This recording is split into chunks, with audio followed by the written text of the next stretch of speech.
সবার পরিচিত সুপরিচিত জনপ্রিয় কন্টেন্ট ক্রিয়েটর বাংলাদেশের এক নাম্বার ইউটিউবার। তা সে কিন্তু আর এখন ভিডিও মেক করতেছে না। সে আসলে যে কোনো কারণবশত বা ভুলবশত যদি কোনো অপরাধ করেও থাকে, আশা করি যে সে মানুষের যে পরিমাণ সাহায্য সহযোগিতা করছে এবং বিশেষ করে বন্যা দুর্গত এলাকায় তারা অনেক বেশি কাজ করেছে।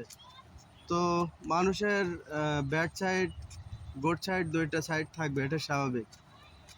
আর যে কোনো একটা সাইড বিবেচনা করে যদি সাজাপ্রাপ্ত করা হয়, তাহলে আশা করছি যে এটা ভুল হবে প্রশাসনকে সব দিক বিবেচনা করতে হবে। দেখেন, যখন অসহায় মানুষগুলা খেতে পারে না, তাদের বাসস্থান নাই, তখন তৈদ আফ্রিদি ছুটে গিয়েছেন সেই সুদূর সিলেট পার্বত্য বা বন্যা প্রবণ এলাকায়। সেখানে গিয়ে সবাইকে সাহায্য সহযোগিতা করেছেন, যেটা আপনি আমি আমাদের সরকার প্রশাসন কেউই করার মতো সক্ষমতা ছিল না।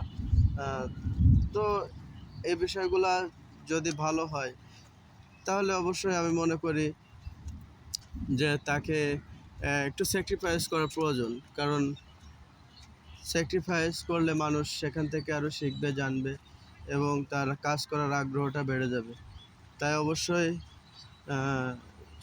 সবাই সহযোগিতা করবেন যেন সে আমাদের মাঝে আবার ফিরে আসতে পারে এবং আমরা ভালো একটা ইউটিউবার বা কন্টেন্ট ক্রিয়েটরকে আমাদের মাঝে ফেরত পাই এবং সে সমাজ সেবায় কাজ করতে পারে।